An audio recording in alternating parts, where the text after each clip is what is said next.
মণিপুৰ বৃহত্তৰ অঞ্চলটোত উঠি অহা নৱপ্ৰজন্ম বা শিশুসকলে এক বিশেষ মঞ্চ পাইছে আৰু এই মঞ্চখন পোৱাৰ ক্ষেত্ৰত এবছৰ সম্পূৰ্ণ কৰিলে আৰু এবছৰ সম্পূৰ্ণ কৰাৰ এই সুন্দৰ মুহূৰ্তত আজি যিসকল ব্যক্তি উপস্থিত হৈছে তেওঁলোকক ধন্যবাদ কৃতজ্ঞতা জনাইছোঁ। এতিয়া আমি মঞ্চ মুকলি অনুষ্ঠানলৈ যাম আৰু তাৰ পিছতে ব্যক্তিসকলক আমি সম্বৰ্ধনা জনাম আৰু তাৰ পিছতে আমি আৰম্ভ কৰিম আপোনালোক অধীৰ অপেক্ষাৰে বাট চাই থকা এই সুন্দৰ সুন্দৰ অনুষ্ঠানবোৰলৈ।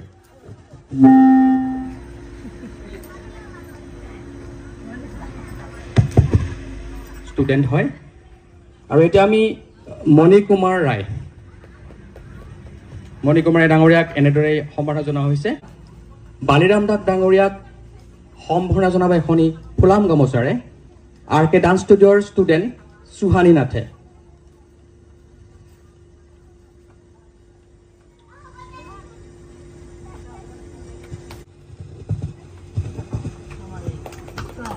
ধন্যবাদ।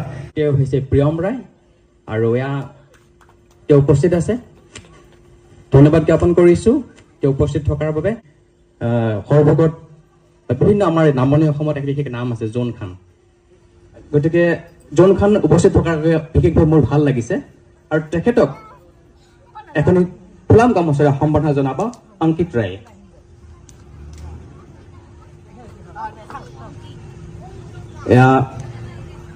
অংকিত ৰায়ে সম্বৰ্ধনা জনাইছে। ফেমিলিয়াৰবোৰত যাম আৰু লাহে লাহে দেই, বেয়া নাপাব কোনেও। তো ৰাজুনাথ আহিছে, ৰাজুনাথক আসন গ্ৰহণ কৰিবৰ কাৰণে অনুৰোধ কৰিছোঁ।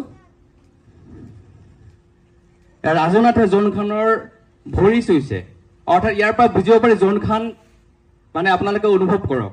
জোন খান হয়তো আপোনালোকে বহুতে নেজানে আৰু যিসকলে জানে তেওঁলোকৰ কাৰণে ক'ব নালাগে।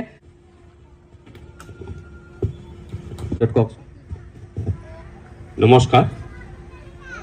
আমি যোৱা পৰহি এই RK ডান্স ষ্টুডিঅ'ৰ বিষয়ে জানিব পাৰিলোঁ। ইয়ালৈকে এবছৰ পূৰ্তি হোৱা উপলক্ষে আমাক আমন্ত্ৰণ জনাইছে। জানিবলৈ পাই বৰ সুখী হৈছোঁ যে এই অঞ্চলত ডান্সৰ উন্নতি সাধন কৰাৰ বাবে এই অনুষ্ঠানটো গঢ় লৈ আমাৰ নতুন প্ৰজন্মৰ যিখিনি উঠি অহা কোন কোন ল'ৰা ছোৱালী আছে, ভৱিষ্যতে তেওঁলোকৰ নিশ্চয় শুভকামনা বিচাৰি আৰু যাতে মানে নতুন ডেন্সৰ লগতে ভোকেল এইবিলাকো অলপ গুৰুত্ব দিয়ে, এইটোকে শুভেচ্ছা যাচি মই ধন্যবাদ জ্ঞাপন কৰিছোঁ। আচলতে মই ইয়াত উপস্থিত সমূহ ৰাইজক ধন্যবাদ জ্ঞাপন কৰিছোঁ। লগতে আজি ইমান এটা সুন্দৰ অনুষ্ঠান ৰাজীৱ আৰু ৰাজে পাতিছে। দুজনে মোৰ ছাত্ৰ, মই দুজনকে ডান্স শিকাইছিলোঁ এটা সময়ত আৰু এতিয়াও মই ডান্স কৰোঁ মাজে মাজে, কিন্তু মই এতিয়া চাকৰিত ব্যস্তৰ মাজত তাৰে মাজতে যিখিনি সময় মিলে এইবিলাকৰ লগত জড়িত হৈ থাকোঁ। আজি 10 বছৰ আগত যিটো নৃত্য আছিল আৰু আজিৰ নৃত্যৰ মাজত আকাশ পাতাল পাৰ্থক্য হৈছে। কাৰণ সময়ৰ পৰিৱৰ্তন, যুগৰ পৰিৱৰ্তন আৰু আগতে যিবিলাক ডান্স আছিল এইবিলাক জেনেৰেল সাধাৰণভাৱে চলি থকা ডান্স আছিল। আজিকালি জিমনাষ্টিক টাইপত ডান্সবিলাক হৈছে। ডান্স এটা ডান্স হৈ থকা নাই, জিমনাষ্টিক হৈছে ডান্সবিলাক হৈ। আৰু লগতে হাঁহিলতাৰ কথা, কিছুমান নৃত্য দাবী কৰে এজন কাপোৰ পিন্ধাৰ কাৰণে, আৰু এটা চাম আছে নিজক গ্লেমাৰ বা নিজক জনপ্ৰিয় কৰাৰ কাৰণে হাঁহিলতাহীন শেষ কৰি ফেলে কিছু অশ্লীলতাৰ কাপোৰ পিন্ধে। এইখিনি ডিফাৰেঞ্চ। কিন্তু মই ভাবোঁ যে অশ্লীল এযোৰ কাপোৰ পিন্ধে মানুহ জনপ্ৰিয় হ'ব পাৰে কিছুদিনৰ কাৰণে, জনপ্ৰিয় হ'ব পাৰে যদি হাঁহিলতা বজাই নিজৰ প্ৰতিভা থাকে। য'তে নাথাকক পৃথিৱী য'তে নাথাকক এদিনলৈ বিস্তাৰ হ'বই আৰু সকলো পিনে জনপ্ৰিয় হ'ব। কিছু অভিভাৱক আহিব বা কিছু আমাৰ দৰ্শক আহিব, শুভাকাংক্ষী আহিব RK ডান্স ষ্টুডিঅ'ৰ ষ্টুডেণ্টখিনিৰ কাৰণে, লগতে RK ডান্স ষ্টুডিঅ'ৰ যিজনে জন্ম দিছিলে ক'ব গ'লে স্বত্বাধিকাৰ তথা পৰিচালক আৰু ৰাজীৱ বিশ্বাসৰ কাৰণে এটা হাততালি হ'ব লাগে জোৰজে। ধন্যবাদ।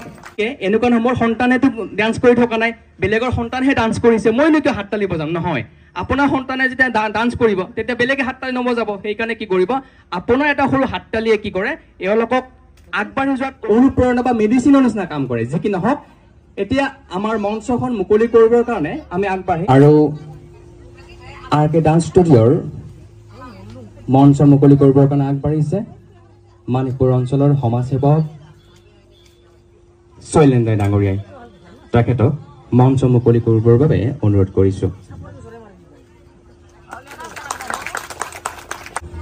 ইতিমধ্যে আমাৰ মঞ্চ মুকলি আৰু বন্তি প্ৰজ্বলন কাৰ্যসূচী সমাপন হ'ল।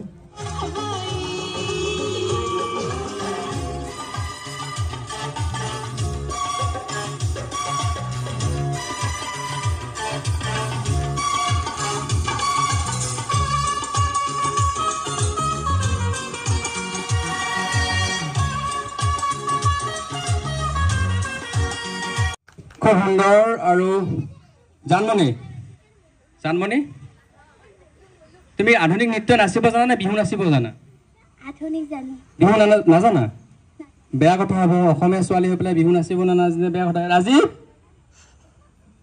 বিহু নিশিকোৱা ন? বিহু শিকাব লাগিব কোনোবাই। জোনদা বিহুৰ দায়িত্বটো কোনে ল'ব? আপোনাৰ যিকি নহয় বিহু শিকিব লাগিব। আৰু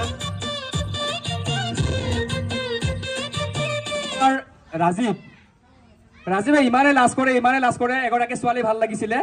20 বছৰ ধৰি চাওঁতেই গ'ল তাৰ। এই লাজতে ক'বই নোৱাৰিলে। অৱশেষত এদিন বাছত লগ পালে।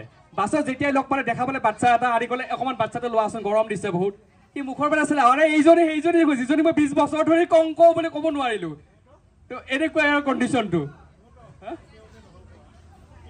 তেওঁ যে নহ'ল কোৱা। আচ্ছা, মই কনকতে কবিতা চবিতা লিখে, অভিনয় কৰে, অকণমান তেনেকুৱা শাৰীত কওকচোন।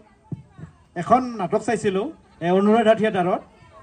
নাটকখনৰ নাম আছিল, খুব ভাল লাগিছিল নাটকখনৰ নাম আছিল তেওঁ যে নহ'ল কোৱা।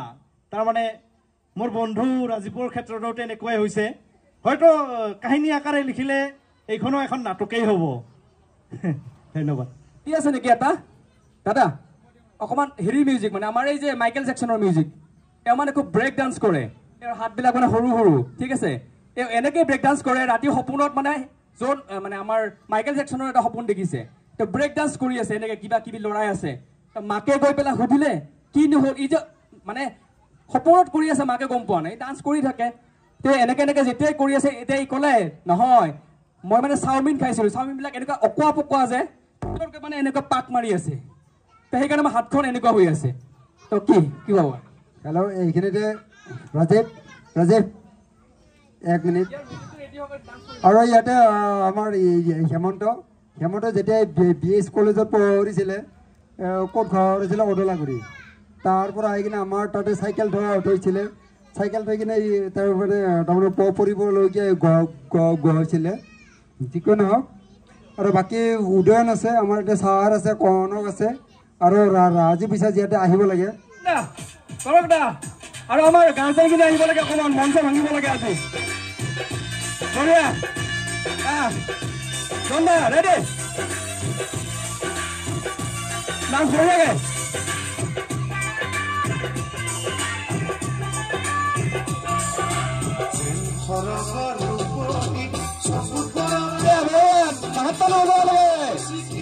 নাচিব লাগে।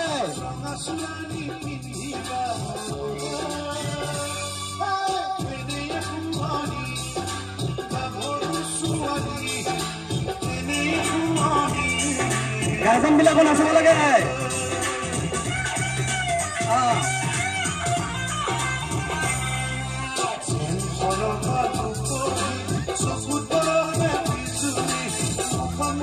ছাত্ৰ ছাত্ৰীবিলাকো নাচিব লাগে ধুনীয়াকে।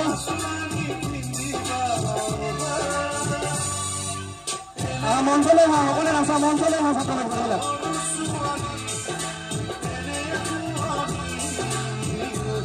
নাচি দিয়া ধুনীয়া বঢ়িয়া বঢ়িয়া। নাচা ছাত্ৰ নাচা নাচা।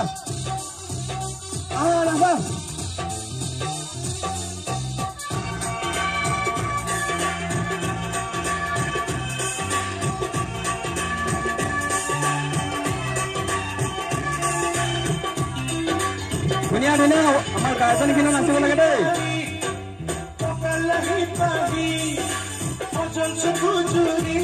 বঢ়িয়া গন্দা।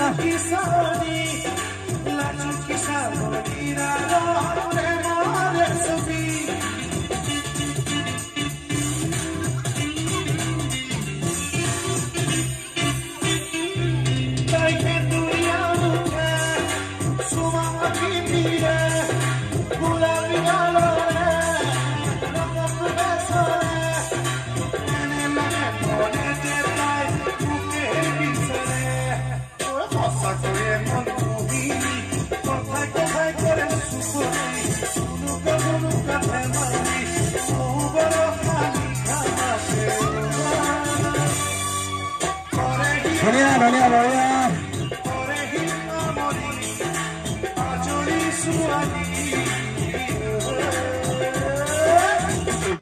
কলিতা এখন এখন ফিল্ম গামোচাৰে উপাদান কৰিব আমাৰ মাইনা